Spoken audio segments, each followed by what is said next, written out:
بسم اللہ الرحمن الرحیم الحمد للہ رب العالمین والصلاة والسلام علی سید الانبیاء والمرسلین اما بعد فاعوذ باللہ من الشیطان الرجیم بسم اللہ الرحمن الرحیم انا اعطیناک الکوثر آمنت باللہ صدق اللہ العظیم وعن ابی ہریرہ رضی اللہ تعالی عنہ قال النبی صلی اللہ تعالی علیہ وسلم الناس معادن كمعادن الذهب والفضة خيارهم في الجاهلية وخيارهم في الإسلام إذا فقهوا أو كما قال عليه الصلاة والسلام.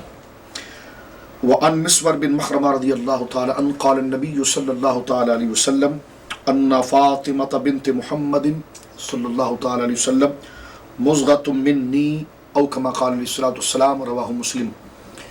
اللهم صل على سيدنا مولانا محمد وبارك وسلم صلاة وسلاما عليك يا سيدي يا حبيبي يا رسول الله. اللہ کی حمد و ثنا نبی کریم صاحب سب تکریم باعث تخلیق ارض و سما صلی اللہ علیہ وآلہ آلہ وصحبہ وبارک وسلم کی بارگاہ مقدسہ میں انتہائی محبت کے ساتھ درود و سلام پیش کرنے کے بعد تمام تعریف اللہ وحدہ لا شریک کے لیے ہے. محترم ناظرین، آج ایک بہت مقدس اور مبارک عنوان کے ساتھ ہم کاوش ٹی وی کی وساطت سے آپ کی خدمت میں حاضر ہیں.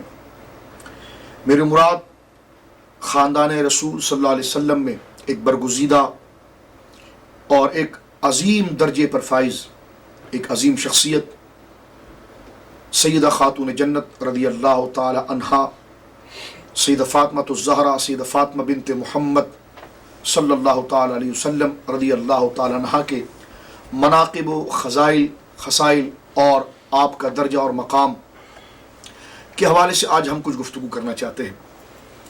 اس سے پہلے بھی اگر آپ نے ہمارے متعدد پروگرامز دیکھے ہوں تو اس میں ہم نے ایک بنیادی چیز آپ کی خدمت میں ذکر کی تھی کہ کسی شخصیت کا تعارف اور کسی شخصیت کے کمالات منحصر ہوتے ہیں اس کی خاندانی وجاہت پر. ہر چیز میں نسب اور نسل کو دیکھا جاتا ہے. ہر چیز اپنی اہمیت میں جہاں ظاہری طور پر دیگر چیزوں میں جن اوصاف سے اور جن کمالات سے ممتاز و ممیز ہوتی ہے، وہیں پر اصل الاصول جو چیز ہے وہ اس کی ایک نسبی وجاہت اور ایک خاندانی وجاہت وہ سب سے زیادہ مؤثر ہوتی ہے. رسول کریم صلی اللہ علیہ وسلم نے ارشاد فرمایا، بخاری شریف میں موجود ہے، مسلم شریف میں موجود ہے، نبی کریم علیہ الصلوۃ والسلام نے اس حقیقت کو واضح کیا تھا کہ الناس معادن، کہ لوگوں کی مثال کانوں کی طرح ہے، یعنی مائنز کی مانند ہے. کمعادن الذهب والفضہ، جیسے گولڈ کی مائنز ہوتی ہیں، جیسے سونے کی کانیں ہوتی ہیں، چاندی کی کانیں ہوتی ہیں. تو حضور فرماتے ہیں لوگ کانوں کی طرح مختلف ہیں، لوگ مائنز کی طرح مختلف ہیں. کچھ سونے کی کانیں ہوتی ہیں، کچھ چاندی کی کانیں ہوتی ہیں.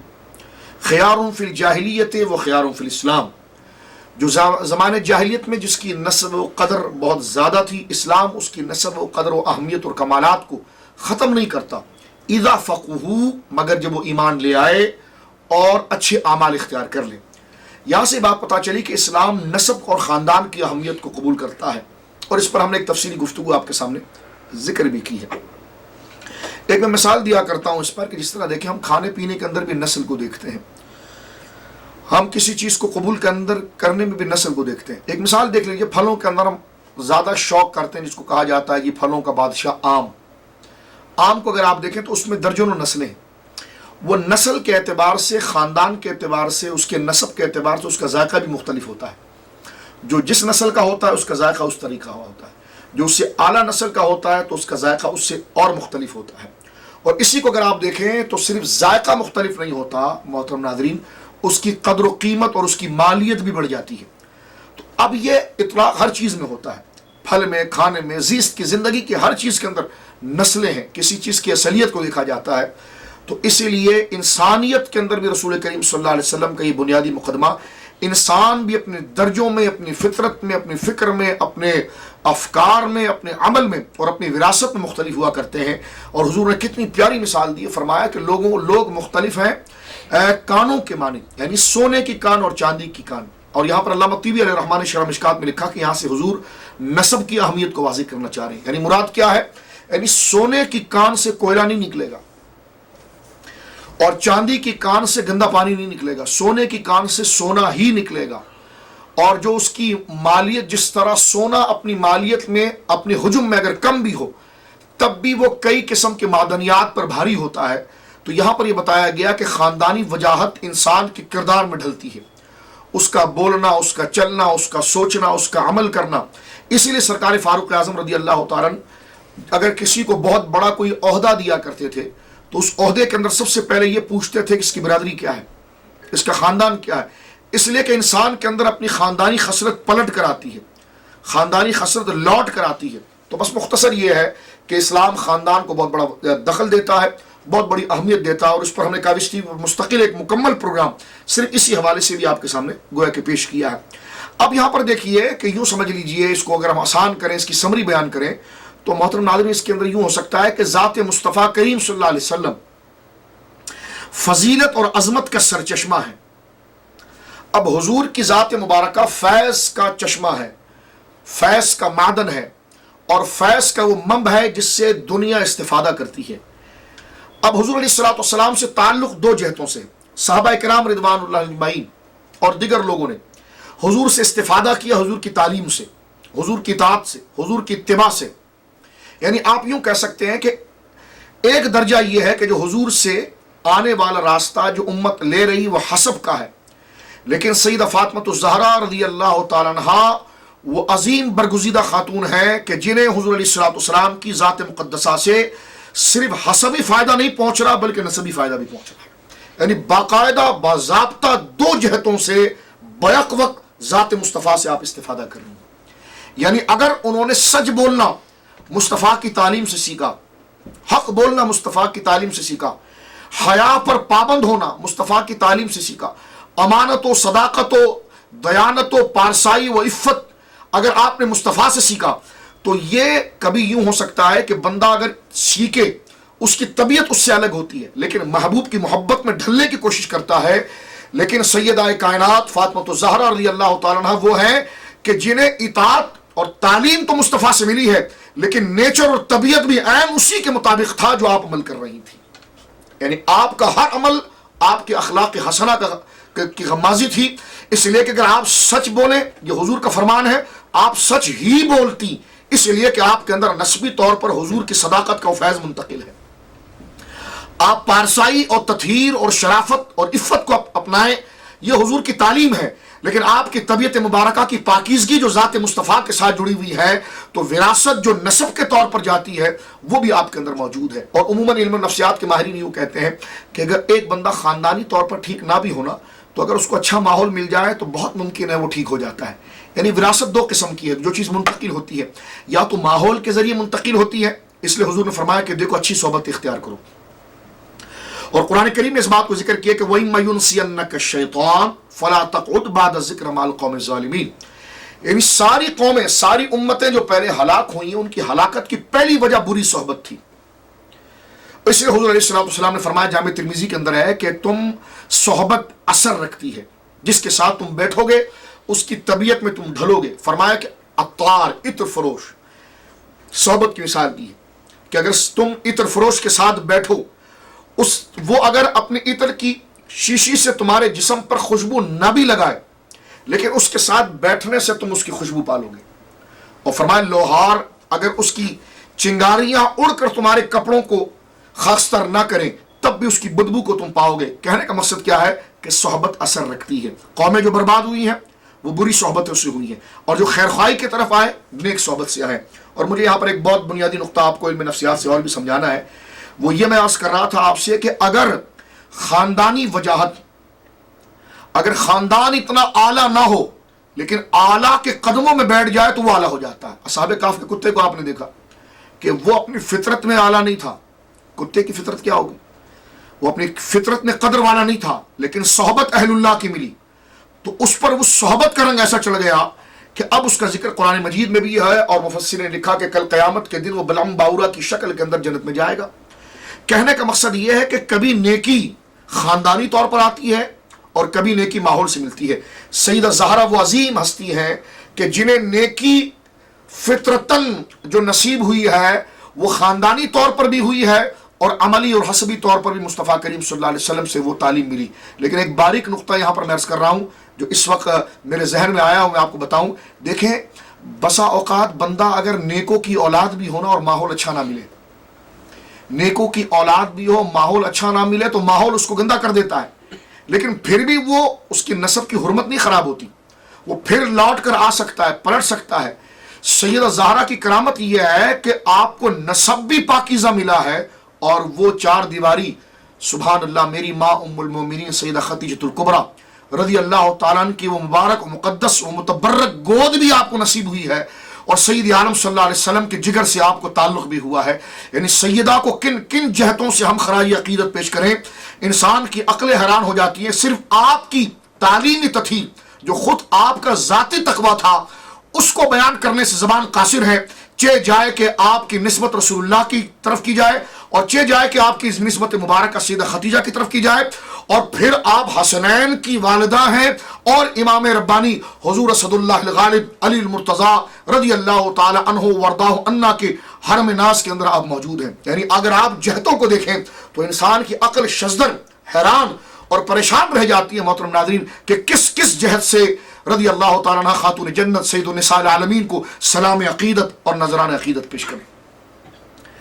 مجھ جیسا گناہگار آدمی اور مجھ جیسا ہیچ آدمی اور مجھ جیسا بیکار آدمی آپ کی بارگاہ میں منقبت پیش کرے، یہ کبھی روا نہیں ہے، لیکن اللہ رب العالمین کی توفیق ہے اور اسی بارگاہ کی یہ مبارک خیرات ہے کہ مجھے وہ کلمات کہنے کی سعادت حاصل ہو رہی ہے کہ جو بزرگوں نے من و عن صحیح طریقے سے نقل کر دیا، اور الحمدللہ آپ کو یہ سعادت حاصل ہو رہی ہے کہ آپ دنیا کے اعلیٰ ذکروں میں سے اعلیٰ ذکر کو اس وقت براہ راست سماعت کر رہے ہیں۔ اور میں آپ سے کہوں گا یہ ذکر عام ذکر نہیں ہے، اپنے دلوں میں اپنے مشکلوں کی منتیں ذہن میں رکھیں، اپنے پریشانی کی دعا ذہن میں رکھیں، جو آپ کی حاجات ہیں وہ ذہن میں رکھیں، اور جو آگے میں گفتگو کرنے جا رہا ہوں اس پوری تسلسل کے ساتھ ان تمام چیزوں کو آپ ذہن میں رکھیں۔ سب سے پہلے ایمان کی سلامتی کو ذہن میں رکھیں، اس کے بعد دنیاوی چیزوں کو ذہن میں رکھیں، اور اس ذہن میں رکھ کر اس ذکر کو واسطہ بنائیں۔ میں عرض کرتا ہوں کہ امت نے اس بات کو تسلسل کے ساتھ ذکر کیا ہے، اور کئی علماء نے لکھا ہے کہ جب رب کو راضی کرنا ہو تو سیدہ کا واسطہ رب کریم کی بارگاہ میں ذکر کیا جاتا ہے۔ اللہ اکبر رضی اللہ تعالیٰ عنہ۔ تو میں عرض کر رہا تھا کہ سیدہ کی ذات مبارکہ جن سے فیض لے رہی ہے وہ خود ایک بڑا اعلیٰ مقام ہے۔ خود آپ کی ذات مبارکہ جو گنجینہ ہے اور گنج بخش ہے، اور پھر آپ سے جو کرنیں حسنین کی صورت میں صادر ہو رہی ہیں، اور آپ کی نسبت و تعلق جو مولا کائنات میرے آقا اسد اللہ الغالب امام المشارق والمغارب حلال المشکلات والنوائب ابی الحسن علی ابن ابی طالب رضی اللہ تعالیٰ عنہ سے ہے، تو آپ خود اندازہ لگا سکتے ہیں کہ یہ ساری جہتیں اور یہ سارا گلدستہ جو جمع ہے وہ سیدہ فاطمہ الزہرا رضی اللہ تعالیٰ عنہ کے حوالے سے۔ مثال کے طور پر یہ تو ایک میں ضمن ذکر کر رہا ہوں، مجھے یہاں پر امام احمد رضا فاضل بریلوی کا ایک شعر یاد آتا ہے۔ انہوں نے ایک جگہ بڑی پیاری بات کی کہ کیا بات رضا اس چمنستان کرم کی، زہرا ہے کلی۔ اب آپ دیکھیں چمنستان کرم، اب یہ چمنستان کرم کیا ہے؟ سید عالم صلی اللہ علیہ وسلم، سیدہ خدیجۃ الکبریٰ، یہ ساری چیزیں۔ کیا بات رضا اس چمنستان کرم کی کہ زہرا ہے کلی۔ اب ظاہر سی بات ہے کلی جڑ سے جڑی ہوتی ہے، جڑ کون ہے؟ رسول اللہ صلی اللہ علیہ وسلم۔ جڑ کون ہے؟ سیدہ خدیجۃ الکبریٰ۔ تو فرمایا کہ کیا بات رضا اس چمنستان کرم کی، زہرا ہے کلی، اور کلی پر پھول لگتے ہیں، زہرا ہے کلی، کہ کیا بات رضا اس چمنستان کرم کی، زہرا ہے کلی اور حسین اور حسن پھول۔ ایک اور بات بڑی پیاری بات کی میرے آقا سرکار غوث اعظم کے لیے۔ سرکار غوث اعظم رضی اللہ تعالیٰ، مراد میرا سرکار غوث اعظم کا ٹاپک نہیں ہے، لیکن جہاں جہاں سیدہ کا فیض پہنچا ہے وہ میں آپ کو بتا رہا ہوں کہ یہ سارا فیض کہاں سے پہنچا، اور یہ سب سیدہ کی تعریف ہے۔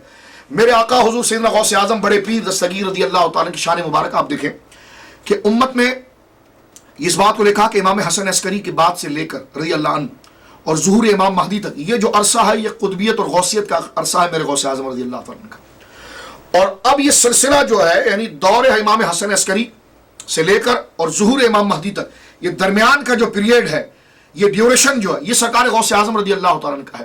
اور غوث اعظم رضی اللہ تعالیٰ عنہ جو ہیں وہ غوثیت کبریٰ پر ہیں، غوثیت مطلق ہے۔ یہاں پر علماء یہ کہتے ہیں کہ فلاں بزرگ غوث نہیں، فلاں بزرگ غوث نہیں، ہم اپنے پیر صاحب کو فلاں سلسلے کے بزرگ کو غوث کہتے ہیں، تو علماء نے کہا جی بالکل ٹھیک ہے، سب غوث ہیں، لیکن اس کو سمجھنے کے لیے ایک بات یوں سمجھو کہ ایک ہے محض غوث جو بہت اعلیٰ رتبہ ہے ولایت کا، لیکن میں اس درجے کی بات کر رہا ہوں، اور ایک ہے غوث مطلق، ایک ہے وہ غوث جو کسی کے فیض سے غوث بنا لیکن دوسرے کو نہیں بنا سکتا، اور ایک ہے غوث مطلق جو علی کے فیض سے غوث بنائے، جس کو چھو دے وہ غوث ہو جائے، تو غوث مطلق شیخ عبد القادر جیلانی ہے، اور غوث مطلق کے لیے جہاں تقویٰ ہے وہیں علی کا خون ہونا بھی ضروری ہے، ان کے نسب پاک سے تعلق بھی ضروری ہے۔ اور اس بات کو بڑے پیارے انداز میں فاضل بریلوی کہتے ہیں کہ غوث اعظم رضی اللہ تعالیٰ کی کرامت اور وجاہت جو ہے وہ کیا چیز ہے؟ فرماتے نبوی می علوی فصل بطولی گلشن، سبحان اللہ، نبوی می علوی فصل بطولی گلشن، حسنی پھول حسینی ہے مہکنا تیرا۔ اور یہ بالکل شعر نہیں، ایک پوری حقیقت ہے۔ مثال کے طور پر جو خوشبو آپ گلاب سے محسوس کرتے ہیں، تو خوشبو جو آپ پاتے ہیں تو خوشبو کو آپ گلاب میں پاتے ہیں، خوشبو گلاب سے جڑی ہوئی ہے، اور گلاب اس باغ سے جڑا ہوا ہے، باغ اس چمن سے جڑا ہوا ہے، چمن جو ہے وہ اس بارش سے جڑا ہوا ہے۔ تو اب آپ دیکھیں کہ اگر جس پھول کے اندر خوشبو زیادہ اچھی ہو، اس کا مطلب ہے کہ بارش کا ستھرا پانی اور بارش کے پانی کی اصل مٹھاس اور چاشنی جو ہے وہ خوشبو میں آخر میں ظاہر ہو رہی ہے۔ تو فرمایا کہ نبوی می، یعنی جو بارش برسی ہے وہ نبوت والی ہے، نبوی می، اور علوی فصل، اور اس بارش نے جو فصل پیدا کی ہے وہ علی والی ہے، بطولی گلشن، اس فصل کے اوپر جو گلشن سجا ہے وہ بطولی گلشن ہے۔ اور فرمایا نبوی می علوی فصل بطولی گلشن، حسنی پھول حسینی ہے مہکنا تیرا، اس گلشن نے جو پھول پیدا کیا وہ حسن تھا، اور اس میں خوشبو جو پیدا ہوئی وہ حسینی ہوئی۔ بس اس پورے شعر کو اٹھا کر آپ سیدہ کی بارگاہ میں پہنچے تو جناب محمد رسول اللہ صلی اللہ علیہ وسلم اور سید خدیجۃ الکبریٰ جو سیدہ کی اصل ہیں، اور پھر سیدہ کو جو فیض حاصل ہوا ان ذوات مقدسہ سے، بالخصوص سرکار سے، وہ ذات مبارکہ، اور پھر آپ کی ذات سے جو کرن حسن اور حسین کی صورت میں نکلی ہے، تو کون اندازہ لگا سکتا ہے ان ذات مبارکہ کا احاطہ۔ بس جس نے جتنا سمجھا اور جتنی چیزیں ضبط تحریر آئی وہ میں آپ کی خدمت میں یہاں پر عرض کرتا ہوں۔ سرکار دو عالم صلی اللہ علیہ وسلم کی 4 شہزادیاں ہیں۔ سب سے بڑی صاحبزادی سید عالم صلی اللہ علیہ وسلم کی سیدہ زینب ہے، اس کے بعد سیدہ رقیہ ہے، پھر سیدہ ام کلثوم ہے، اور اس کے بعد سید النساء العالمین سیدہ فاطمۃ الزہرا رضی اللہ تعالی عنہن۔ یہ 4 شہزادیاں رسول کریم صلی اللہ علیہ وسلم کی ہیں۔ قرآن کریم کہتا ہے انما یرید اللہ لیذھب عنکم الرجس اہل البیت ویطہرکم تطہیرا، کہ بے شک اللہ رب العالمین نے ارادہ فرمایا محبوب کہ آپ کے خاندان والوں کو پاک صاف کر دے، ستھرا کر دے آپ کے اہل بیت کو۔ علماء نے لکھا کہ اہل بیت کس کو کہتے ہیں، تو اہل سنت کے نزدیک اہل بیت کا اطلاق، گھر والوں کا اطلاق چند لوگوں پر ہوتا ہے۔ مثال کے طور پر سیدنا مولا کائنات علی مرتضیٰ رضی اللہ تعالیٰ کے بڑے بھائی سیدنا عقیل، ان کی اولاد بھی اہل بیت میں ہے، جس کو آل عقیل کہتے ہیں۔ سیدہ جعفر طیار رضی اللہ تعالیٰ جو مولا کائنات کے بڑے بھائی ہیں، ان کی اولاد جو آل جعفر ہیں وہ بھی اہل بیت میں سے۔ سرکار کے چچا حضرت عباس، ان کی جو اولاد ہے وہ بھی اہل بیت میں سے، ان کو آل عباس کہا جاتا ہے۔ سیدنا علی مرتضیٰ رضی اللہ تعالیٰ عنہ وردہ عنہ کی جو اور اولاد ہیں وہ بھی اہل بیت میں سے، اور ایک یہ ہے کہ سیدہ زہرا رضی اللہ تعالیٰ عنہ کی جو اولاد ہیں وہ بھی اہل بیت میں سے ہیں۔ اب علماء نے لکھا کہ یہ آل جعفر، آل علی اور آل عباس تو کہا جائے گا، لیکن ان تمام اہل بیت کے اندر جو سب سے برگزیدہ شاخ ہے وہ شاخ سیدہ بطول فاطمۃ الزہرا رضی اللہ تعالیٰ عنہ کے صدف مقدسہ سے فیض پانے والے حسنین کریمین ہیں۔ یعنی ایک جگہ پر حضرت جعفر کی اولاد کھڑی ہوں، ایک جگہ پر حضرت عباس کی اولاد کھڑی ہوں، ایک جگہ پر حضرت عقیل کی اولاد کھڑی ہوں، اور ایک طرف سیدہ فاطمۃ الزہرا کی شہزادی کھڑے ہوں، تو ساری امت درجہ اور فضیلت میں اجماعی طور پر حسنین کریمین رضی اللہ عنہما کو فضیلت دیتی ہیں۔ یہ اہل بیت کا اختصاص ہے، اس لیے کہ رسول کریم صلی اللہ علیہ وسلم نے خود فرمایا، جامع المستدرک میں ہے کہ علی میری پشت کی اولاد، جو میری اولاد ہے وہ اللہ رب العالمین نے تیری پشت میں منتقل فرمایا۔ تو سیدہ زہرا سرکار دو عالم صلی اللہ علیہ وسلم کی نسل کی بانیین میں سے ہے، یعنی آپ کے صدف مقدس سے رسول اللہ صلی اللہ علیہ وسلم کے شہزادگان آگے بڑھے ہیں، امام حسن مجتبی اور حضرت امام حسین رضی اللہ تعالیٰ عنہ وردہ عنہ۔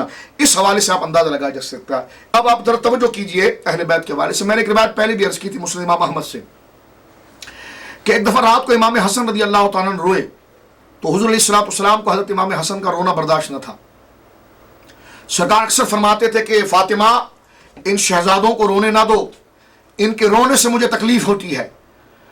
مسلم امام احمد میں موجود ہے کہ سرکار دو عالم صلی اللہ علیہ وسلم رات کے وقت خود اٹھے اور اٹھ کر تشریف لائے اور حضرت سیدہ فاطمہ سے کہا حسن کیوں روتا ہے؟ تو سیدہ نے کہا حضور اسے بھوک لگی ہے، فرمایا علی کو نہ جگانا. سبحان اللہ. رسول اللہ کہتے ہیں علی کو نہ جگانا، کوئی پاک برتن ہے تو مجھے دو.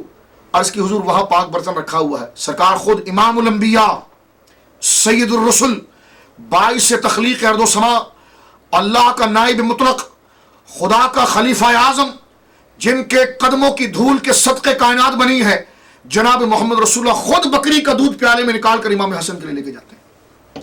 اور روایت میں آتا ہے مسلم محمد میں کہ آپ کمرے میں داخل ہوتے ہیں سرکار دو عالم صلی اللہ علیہ وسلم، تو امام حسن کو جب آپ گود میں لیتے ہیں تو امام حسین قریب آ جاتے ہیں. میں نے روایت پہلے بھی پروگرام میں آپ کے سامنے پڑھی ہے، لیکن اس کا ایک تسلسل ہے، اس لیے میں اس کو ذکر کر رہا ہوں. امام حسن جب بائیں طرف سے آئے تو سرکار نے امام حسن کو تھوڑا پیچھے کیا، امام حسین کو تھوڑا سے پیچھے کیا، اور امام حسن کو دودھ پلانے لگے. تو سیدہ نے کہا یا رسول اللہ آپ کو حسن حسین سے زیادہ پیارا لگتا ہے؟ سرکار نے فرمایا نہیں، حسن نے پہلے دودھ مانگا تھا، اس لیے میں پہلے حسن کو دودھ پلاؤں گا. کیونکہ حضور کی عادت کریمہ ہے کہ سرکار ہر کام اول سے کرتے ہیں، دائیں طرف سے کرتے ہیں، پہلے مطالبے پہ کرتے ہیں. حضور نے درس نہیں دیا بلکہ اپنی عملی زندگی سے بھی ثابت کیا. امام حسن کو حضور نے دودھ پلایا، امام حسین کو دودھ پلایا، اور پھر سرکار نے فرمایا فاطمہ ایک بات کہوں تجھ سے رضی اللہ تعالیٰ عنہ. اللہ اکبر. سیدہ نے کہا یا رسول اللہ کیا؟ فرمایا سن، انا میں محمد رسول اللہ، انا میں، و ایاکی اور خاص تو. سبحان اللہ.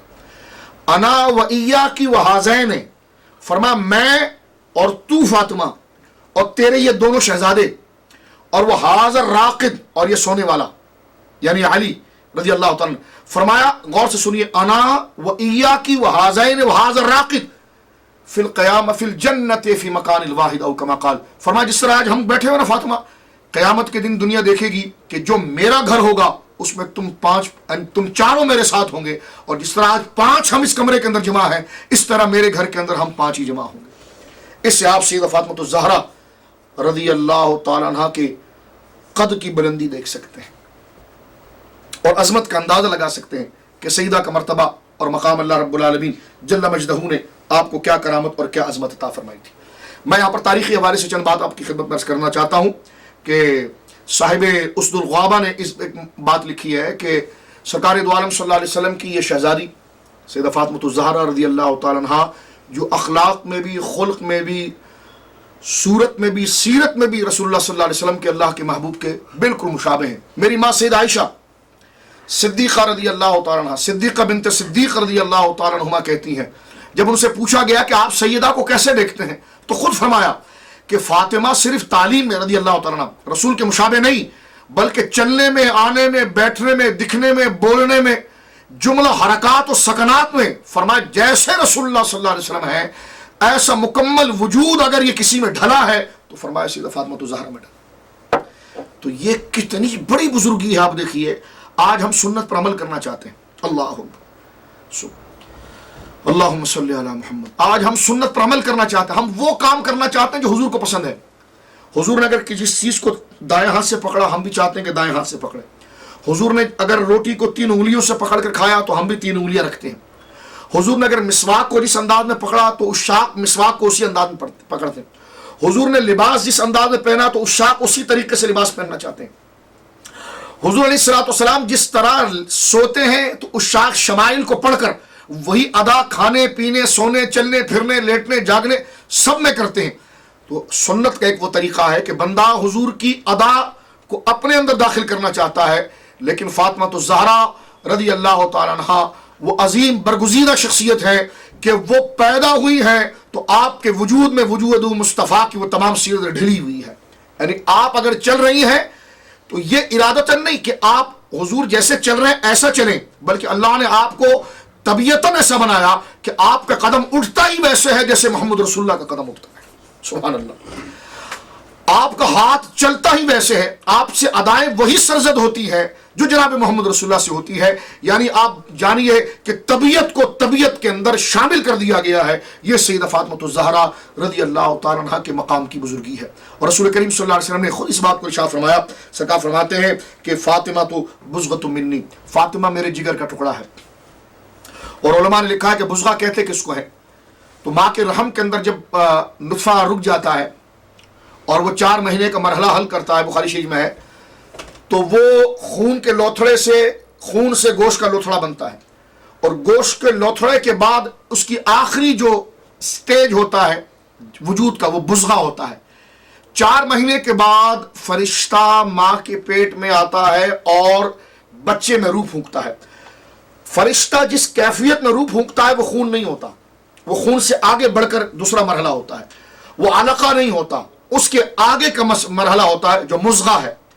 اور مزغہ بچے کے وجود اور نفوس کی اس کیفیت کو کہتے ہیں جس میں روح ڈالی جاتی ہے، یعنی یوں سمجھ لیجئے کہ اصل جسم وہ بنتا ہے جس کو جگر سے تعبیر کیا گیا ہے۔ تو حضور نے یہ رتبہ کسی کو نہیں دیا، یہ لفظ حضور نے کسی کے لیے نشان فرمائے، بلکہ مقام فاطمہ کے لیے سید عالم صلی اللہ علیہ وسلم کی زبان پاک، وہ مبارک زبان جس پر اللہ وہی نازل فرماتا ہے، سرکار نے فرمایا تم جانتے ہو میری لخت جگر کیا ہے؟ فرمایا الفاطمہ تو بزغۃ منی، فاطمہ میرا وہ گوشہ ہے جس میں رب نے روح منتقل کی تھی۔ یعنی یوں سمجھیے، فرمایا کہ جب میں سیدہ آمنہ کے بطن مقدس میں تھا نور کی صورت میں، تو تقاضۂ بشری کے اعتبار سے جب روح منتقل کی گئی تو وہ بزغہ تنہا بزغہ نہیں تھا، بلکہ اس میں جواہر اجزاء وہ شامل تھے جو فاطمہ کے اندر منتقل ہوئے رضی اللہ تعالیٰ۔ یعنی حضور نے آپ کو جسم کا ٹکڑا، جگر کا ٹکڑا، اور جگر کی مثال میں عرض کروں یہاں پر اس کو اصل معنی پر لیا جائے گا، یہاں پر تشبیہ نہیں ہے، محاورہ نہیں ہے۔ جگر کا ٹکڑا کہنے سے مراد حضور نے باقاعدہ باضابطہ تسلسل مستقل طور پر سیدہ فاطمہ کو حقیقی طور پر اپنے جسم کا ٹکڑا قرار دیا ہے۔ اور یہاں پر سنیے اس بات کو آپ، اللہ اکبر، اللہ اس بات کو ہمیں قبول کرنے کی توفیق دے۔ یہ نہ دیکھیں کون کہہ رہا ہے، یہ دیکھیں بات یہ حقیقی ہے، بس اللہ ہمارے سینوں کو کھولے کہ اس حقیقت کو ہم قبول کر سکیں۔ قاضی اعظم رحمۃ اللہ نے شفا میں لکھا ہے کہ رسول کریم صلی اللہ علیہ وسلم کے وجود کی برکت اتنی ہے، سرکار کا وجود جو ہے وہ اتنا مبارک ہے کہ سرکار دو عالم صلی اللہ علیہ وسلم کو جب لحد مبارک میں رکھا گیا، سرکار صلی اللہ علیہ وسلم جس تربت مقدس میں آرام فرما رہے ہیں گنبد خضرا کے نیچے، آپ کو سمجھانے کے لیے میں اور نیچے آ جاتا ہوں، جبکہ میری طبیعت ایسی نہیں ہے کہ میں یہ الفاظ بھی بولوں، لیکن آپ کو سمجھانے کے لیے جو قبر شریف ہے حضور کی، اور جو خاک ہے، جو مٹی ہے، اور وہ مٹی ایسی ہے کہ کوئی دنیا کی اعلیٰ سے اعلیٰ نعمت کو اس سے تشبیہ نہیں دی جا سکتی۔ یہ صرف آپ کو سمجھانے کے لیے میں سارے لفظ استعمال کر رہا ہوں، اور حدیث میں بھی آئے ہیں، لیکن ادب اس بات کا اور زیادہ محتاط ہوتا ہے، انسان اور زیادہ محتاط ہوتا ہے۔ تو رسول کریم کا وجود مسعود، آپ کا جسم جس خاک مبارک پر قبر میں رکھا گیا ہے، قاضی اعظم لکھتے ہیں کہ سرکار کا جسم جب اس خاک پر لگا تو اس خاک کو حضور کے جسم سے لگنے کی وجہ سے اس خاک کو برکت اتنی ملی۔ قاضی اعظم لکھتے ہیں، قاضی اعظم عام بندے نہیں ہیں، 5ویں صدی کے مجدد ہیں، اپنے وقت کے محدث ہیں، امت نے آج تک تسلسل کے ساتھ ان کی ہر تحریر، ہر لفظ کو حجت جانا ہے۔ قاضی اعظم لکھتے ہیں کہ جو مٹی قبر شریف کی جو حضور کے ساتھ لگ گئی ہے، قاضی اعظم فرماتے جانتے ہو مٹی کا مرتبہ کیا ہے؟ جو مٹی حضور کے جسم سے لگ رہی ہے، اس مٹی کا مرتبہ حضور کے جسم کو چھو کر وہ مٹی اتنی اعلیٰ ہو گئی کہ اب نہ کعبہ اس کی منزلت پا سکتا ہے، نہ لوح و کرسی اس کے تقدس کو پہنچ سکتے ہیں، اور نہ عرش اس کی فضیلت کو پا سکتا ہے۔ یعنی جو مٹی حضور کے جسم مبارک سے لگ گئی، قاضی اعظم لکھتے ہیں اجماعی طور پر فرمائے امت یہ کہتی ہے کہ وہ مٹی، وہ قبر جو ہے وہ عرش سے اعلیٰ ہے۔ تو مجھے بتائیے ذرا کہ وہ مٹی جو رسول اللہ صلی اللہ علیہ وسلم کے جسم سے لگی وہ عرش سے اعلیٰ ہوئی، اور جب تک لگی نہیں تھی تو اس کو تو یہ شان نہ ملی تھی۔ تو جو غیر ہے وہ وجود سے لگ جائے تو وہ عرش سے اعلیٰ ہو جائے، اور جو جسم کا ٹکڑا فاطمہ ہو تو ان کی منزلت کو کون سمجھ سکتا ہے؟ کون اس مرتبے کی بزرگی کو بیان کر سکتا ہے؟ ہم سیدہ زہرا کی عظمت کو نہیں جان سکتے تو رسول اللہ کی عظمت کو کیا جانے؟ اور آج ہمارے پاس کلمات نہیں ہوتے بارگاہ مصطفیٰ میں نذرانہ پیش کرنے، سرکار کی اولادوں میں، سرکار کی فروعات میں، سرکار کے وجود کے چھینٹوں کی شانیں یہ ہے کہ جن کے لیے الفاظ ہمیں نہیں ملتے، ہمت جواب دے جاتی، ہمارے ہر لفظ سے آگے ان کا مرتبہ ہوتا ہے، ہماری ہر گفتگو سے آگے ان کا مرتبہ ہوتا ہے۔ چن کے اگر کوئی عظمت کے جملے لائیں تو وہ اس سے اور بلند نظر آتے ہیں۔ تو انسانیت حیران ہے گھرانے رسول کی تعریف کرنے سے کہ ان کا مرتبہ تو بڑھ بڑھ کر آگے جاتا ہے، تو چہ جائے کہ کس میں ہمت ہے کہ جو رسول اللہ صلی اللہ علیہ وسلم کی کما حق کو تعریف کر سکے۔ اس نے فرمایا کہ بعد از خدا بزرگ تو یہ قصہ مختصر ہے۔ یہی بات کہی جائے گی کہ اللہ کے بعد اگر کوئی بزرگ و برتر ہے تو وہ رسول کریم صلی اللہ علیہ وسلم کی ذات گرامی ہے۔ سیدہ فاطمہ الزہرا رضی اللہ تعالیٰ عنہ کا نکاح سرکار دو عالم صلی اللہ علیہ وسلم نے مولا کائنات علی مرتضیٰ رضی اللہ تعالیٰ عنہ کے ساتھ غزوہ احد کے بعد کیا ہے۔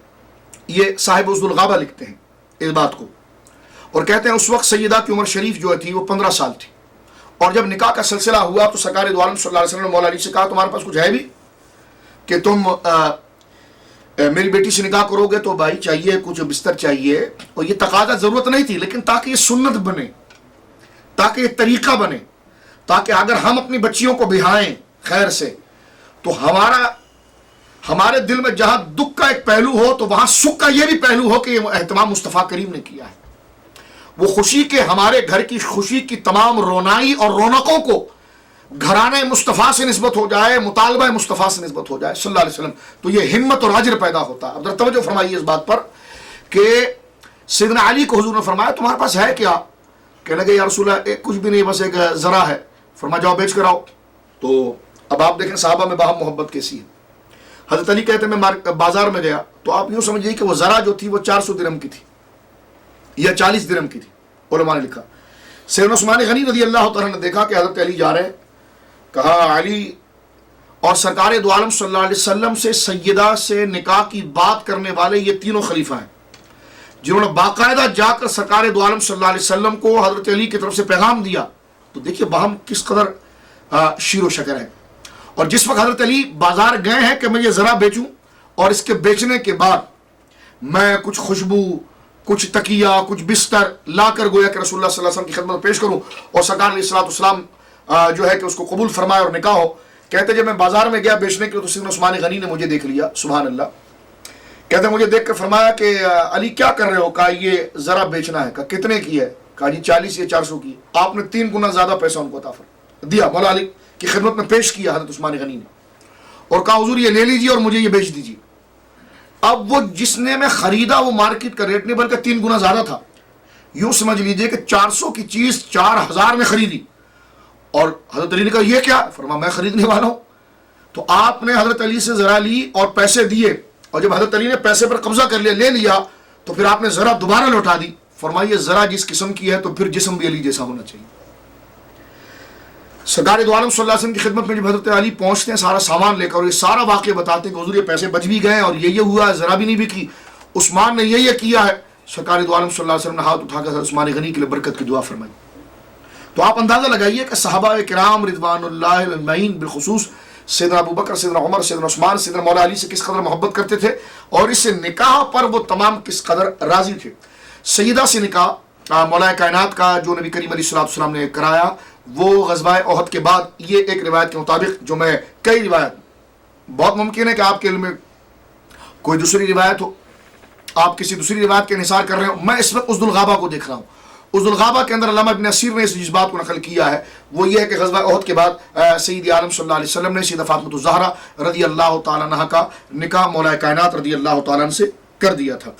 سرکار دو عالم صلی اللہ علیہ وسلم کے دونوں شہزادے امام حسن، امام حسین، سیدہ فاطمہ الزہرا رضی اللہ تعالیٰ عنہ کے صدف اقدس سے وہ تولد ہوئے، اور کیا عظیم شخصیتیں ہیں، کائنات کا بچہ ان کی عظمتوں سے اور ان کی شان سے مکمل طور پر واقف ہے۔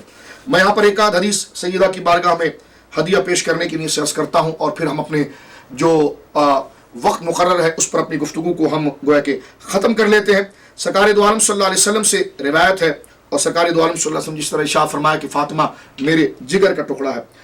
حضرت صوبان کہتے ہیں جو حضرت نبی کریم علیہ السلام کے خادم ہیں، وہ کہتے ہیں کہ رسول کریم صلی اللہ علیہ وسلم سیدہ سے کتنی محبت کرتے تھے۔ سیدہ عائشہ خود کہتی ہیں کہ میں نے خود دیکھا ہے کہ سرکار دو عالم صلی اللہ علیہ وسلم جب سیدہ کے پاس جاتے تو سیدہ کھڑی ہو جاتی اور حضور کی دستبوسی کرتی اور حضور کو اپنی جگہ بٹھاتی، اور سیدہ جب رسول اللہ کے گھر تشریف لاتی تو سرکار دو عالم صلی اللہ علیہ وسلم سیدہ کے لیے کھڑے ہو جاتے اور ان کا بوسہ لیتے اور ان کو اپنی جگہ پر بٹھاتے۔ اس سے آپ سیدہ کے مرتبے کی بزرگی کا اندازہ لگائیے۔ حضرت صوبان جو حضرت نبی کریم علیہ السلام کے خادم ہیں، وہ یہ کہتے ہیں، ابو داؤد شریف میں روایت ہے، وہ کہتے ہیں کہ کان رسول اللہ صلی اللہ علیہ وسلم اذا سافرا، حضور جب بھی سفر فرماتے تھے، کانا آخر عہدہ بانسان من اہلی و فاطمہ، سب سے حضور مل کر جاتے تھے، میں جا رہا ہوں، میں جا رہا ہوں، میں جا رہا ہوں۔ فرماتے ہیں سب سے آخر میں جس سے ملتے تھے وہ سیدہ فاطمہ تھی۔ اور کہتے ہیں کہ وہ اول ما يدخل علیہ اذا قدم، فرمایا جب حضور لوٹ کر آتے تھے تو جاتے وقت سب سے آخر میں سیدہ سے مل کر جاتے، اور فرمایا جب لوٹ کر آتے تو سب سے پہلے سیدہ فاطمہ سے ملتے تھے۔ تو اس سے آپ اندازہ لگائیے کہ بارگاہ مصطفیٰ کریم صلی اللہ علیہ وسلم سے خاتون جنت رضی اللہ تعالی عنہا کو کیسا مقام اور کیسی بزرگی اللہ رب العالمین نے اس تواسط سے گویا کہ عطا فرمائی ہے۔ خود حضرت ابو ہریرہ رضی اللہ عنہ کہتے ہیں کہ میں نے حضرت علی رضی اللہ تعالیٰ عنہ سے اس بات کو سنا ہے کہ حضرت علی نے خود پوچھا کہ یا رسول اللہ ایہما احب الیک انا ام فاطمہ۔ اب یہ اس کی سمری آ گئی ہے، اور بڑا ایک عجیب سوال، عجیب بمانہ کرامت کے حوالے سے حضرت مولا خود پوچھتے ہیں حضرت علی، یا رسول اللہ میں آپ کو زیادہ پسند ہوں یا فاطمہ؟ میں آپ کو زیادہ پسند ہوں یا فاطمہ؟ اس کا جواب جناب محمد رسول اللہ ہی دے سکتے، اس کے علاوہ اس کا جواب کوئی اور نہیں دے سکتا۔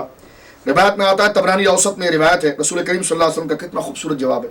فرمایا قال فاطمہ احب الی منکی، ہاں یہ سن لو کہ فاطمہ تم سے زیادہ مجھے محبوب ہے علی، وانت اعز علی منہا، ہاں اور میں تمہاری عزت اس سے زیادہ کرتا ہوں۔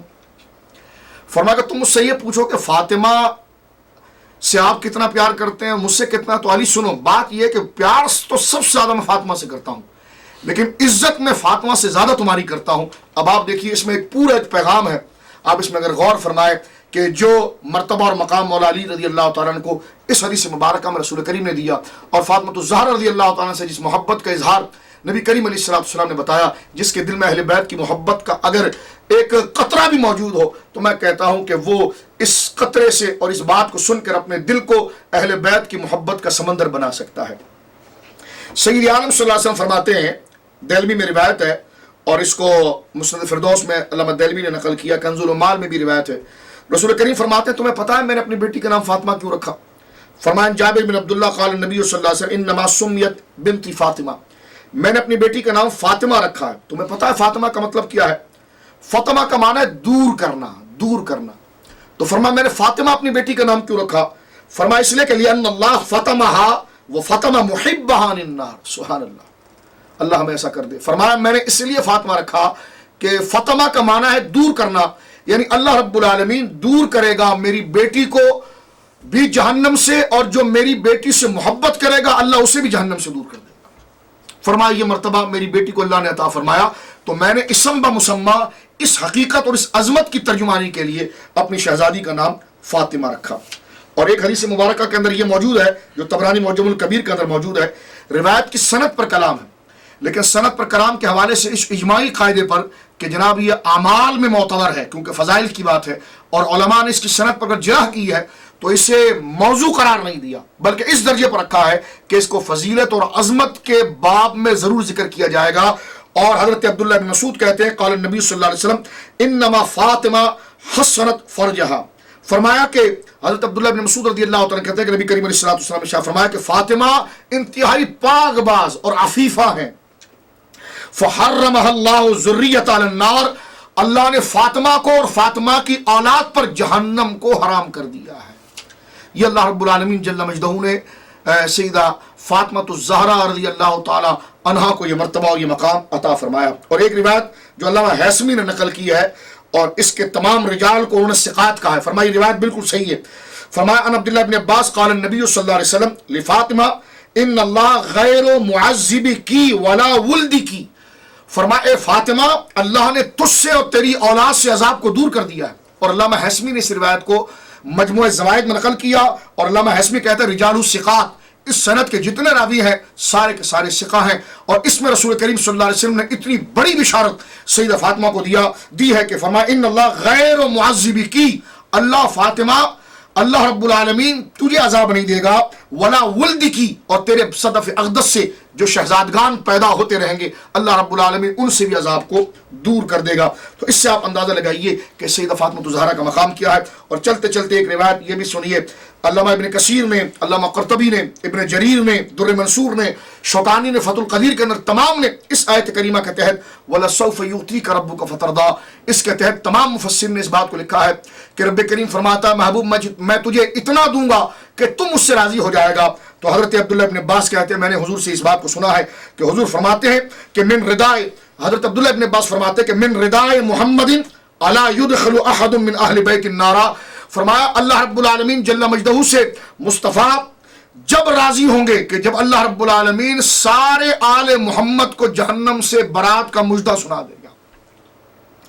تو فرمائیے، اور حضرت مولا علی خود کہتے ہیں، حضرت علی سے کسی نے پوچھا کہ قرآن کی وہ کون سی آیت ہے جس کو پڑھنے کے بعد آپ کا دل کہتا ہے کہ آپ کا خاندان جنت میں جائے گا؟ تو حضرت علی کہتے ہیں دیکھو کسی نے کیا پڑھا، کسی نے کیا پڑھا، ہم اہل بیت، یہ صاحب روح المعانی نے اس بات کو، علامہ سید محمود آلوسی نے سورہ دحاق کی تفسیر میں اس بات کو لکھا ہے کہ مولا علی فرماتے ہیں ہم اہل بیت میں جو آیت امید افزا ہے وہ ہے وَلَسَوْفَ يُؤْتِيكَ رَبُّكَ فَتَرْضَىٰ، کہ اللہ رب العالمین محبوب آپ کو اتنا عطا فرمائے گا کہ آپ راضی ہو جائیں گے.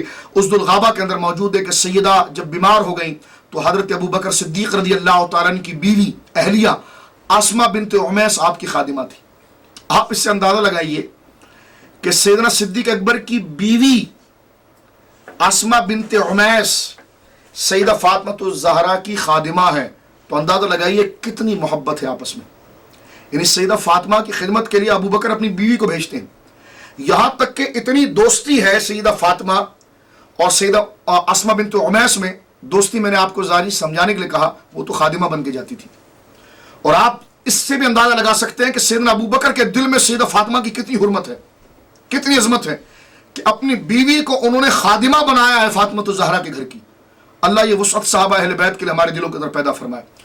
آسمہ بنت عمیس سے انتقال کے وقت بیمار ہو گئی سیدہ، تو پوری خدمت آسمہ بنت عمیس نے کی ہے جو حضرت ابو بکر کی بیوی ہیں. کہتے ہیں مثال کے وقت حضرت سیدہ فاطمہ نے یہ کہا آسمہ بنت عمیس سے کہ دیکھو کتنی حیادار ہے، اللہ اکبر.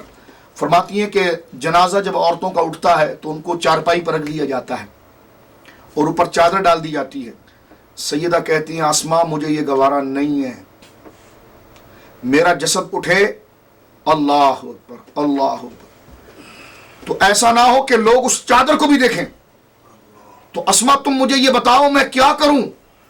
تو اسمہ بنت عمیس کہتی ہیں سیدہ میں نے حبشہ کے لوگوں کو ایک طریقہ دیکھا ہے.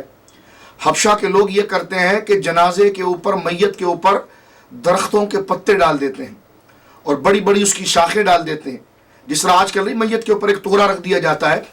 تو یہ سب سے پہلے علماء نے لکھا، سب سے پہلے جس عظیم خاتون کے جنازے پر اس طرح کا پردہ کیا گیا ہے، اللہ اکبر، میری ماں میری بیٹیاں کی عزتیں ان کے خاندان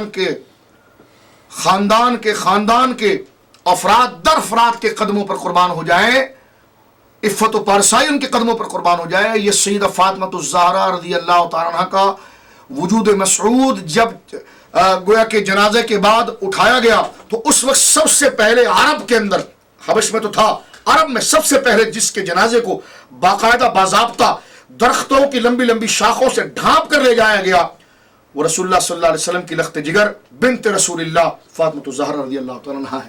اس سے آپ اندازہ لگائیے. اور سیدہ وہ ہیں جامع مستدرک میں موجود ہیں. حضرت مولا علی بھی فرماتے میدان محشر ہوگا اور بڑے بڑے عبادت گزار اصفیاء صالحین ہوں گے. اللہ اکبر اللہ اکبر. ایک منادی ندا کرے گا اللہ کی جانب سے، غضوا ابصارکم، اے صالحین، اے پرہیزگارو نظریں جھکاؤ نظریں. کیوں؟ کہ بنت رسول اللہ تشریف لے جا رہی ہیں.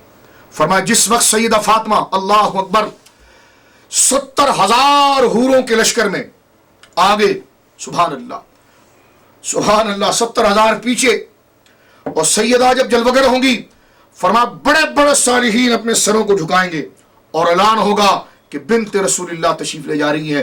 اور سیدہ فاطمہ الزہرا رضی اللہ تعالیٰ عنہ جنہوں نے اپنے جنازے کے وقت کہا تھا کہ میرے جنازے کی اور میرے کفن کی چادر کو بھی کوئی نہ دیکھے، ان کو اللہ اتنی عزت کے ساتھ جنت میں لے جاتا ہے کہ فرماتا ہے کہ میدان محشر کے سارے صالحین اپنی گردنوں کو جھکائیں. بنت رسول اللہ صلی اللہ علیہ وسلم جا رہی ہیں جنت کے اندر. کہتے ہیں سارے صالحین اپنی گردنوں کو جھکائیں گے اور سیدہ طیبہ عابدہ طاہرہ زاہدہ عفیفہ فاطمہ بنت محمد صلی اللہ علیہ وسلم رضی اللہ تعالیٰ عنہ کا ورود مسعود جنت میں ہوگا. یا اللہ اس گھرانے کے صدقے ہماری مغفرت فرما، یا اللہ اس پاکیزہ گھرانے کے صدقے ہمیں فتنوں سے محفوظ فرما، یا اللہ اس پاکیزہ گھرانے کے صدقے، اس پاکیزہ مبارک ہماری گندی زبان محترم ناظرین ہرگز اس لائق نہیں کہ ہم اتنے پاکیزہ اور جن کی تطہیر کا ذمہ خدا نے اٹھایا ان کا ذکر کر سکیں۔ بس یہ کہتے ہیں ھذا من فضل ربی، یہ رب کی توفیق ہے کہ اس نے ہمیں بولنے کی سعادت دی۔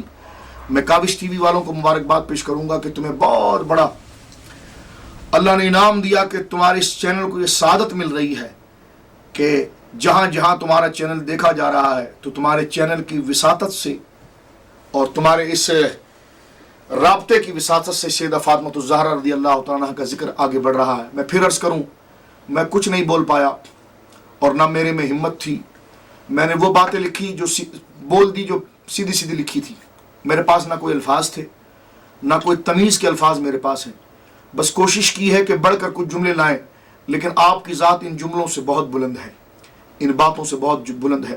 میں اپنی گفتگو اسی بات پر ختم کر دیتا ہوں کہ کیا بات رضا اس چمنستان کرم کی، سبحان اللہ، زہرا ہے کلی جس میں حسین اور حسن پھول، تقبل اللہ منا و منکم، وآخر دعوانا الحمدللہ رب العالمین۔